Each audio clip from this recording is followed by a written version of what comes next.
নমস্কার। আজ পটল ভুনা করেছি। খেতে দুর্দান্ত স্বাদের হয়েছে। তো চলুন দেখে আসি কিভাবে রান্না করেছি আজকে পটল ভুনা।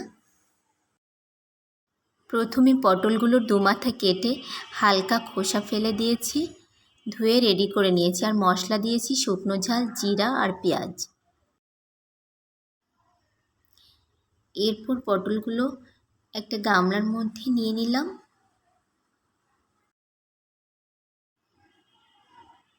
পরিমাণ মতো লবণ দিয়ে দিলাম।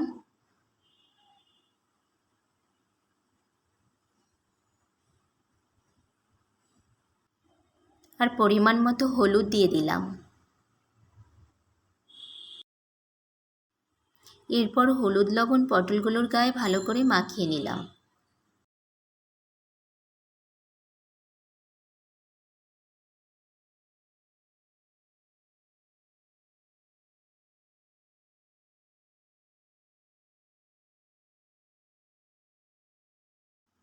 এখন একটা কড়াই নিয়ে নিলাম, সরিষার তেল দিয়ে দিলাম।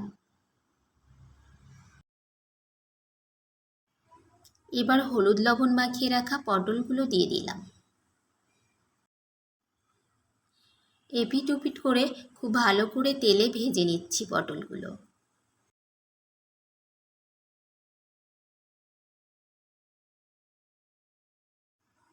পটলগুলো লাল লাল করে ভেজে নিতে হবে।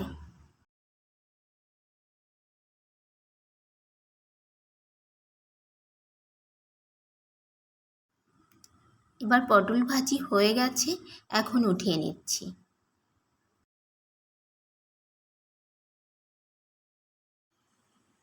কড়াইয়ে সরিষার তেল দিয়ে দিলাম।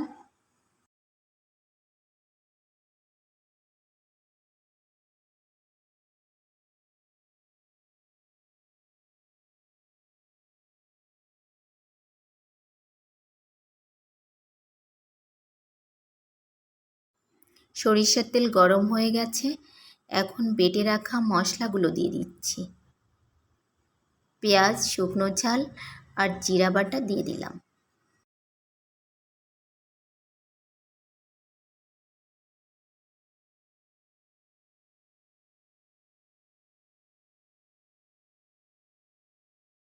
এবার পরিমাণ মতো হলুদ দিয়ে দিলাম।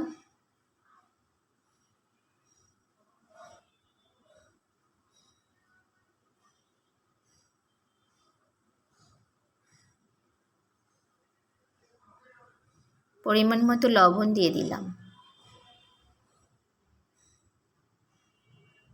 এরপর খুন্তির সাহায্যে নেড়েচেড়ে মশলা ভেজে নিচ্ছি।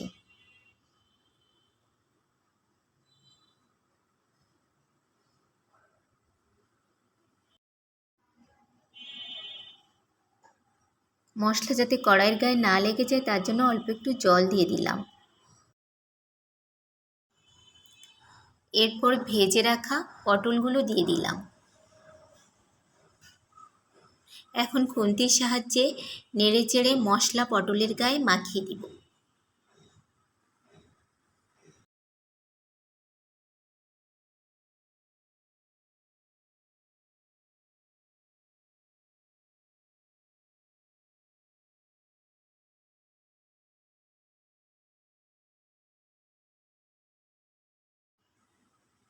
এরপর পরিমাণ মতো জল দিয়ে দিব।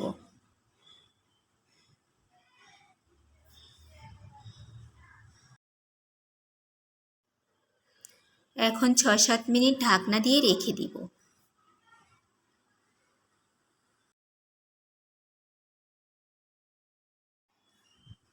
৬-৭ মিনিট পর ফিরে এলাম। এই তো তরকারিটা ফুটে গেছে, সিদ্ধ হয়ে গেছে তরকারি।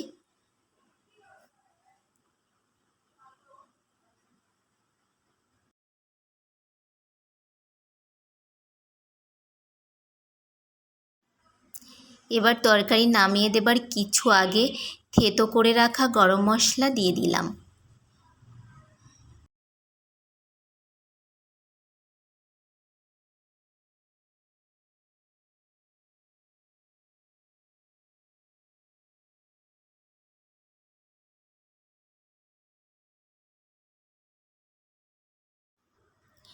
একটু লবণই কম পড়েছিল, তাই অল্প একটু দিয়ে দিলাম।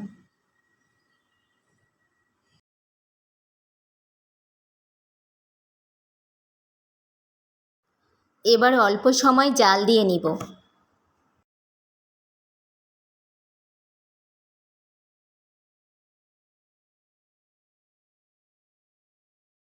পটলের ভুনা রান্না হয়ে গেছে, এখন নামিয়ে দিচ্ছি। এভাবে পটল ভুনা রান্না করে খেতে ভীষণ স্বাদের হয়। ধন্যবাদ।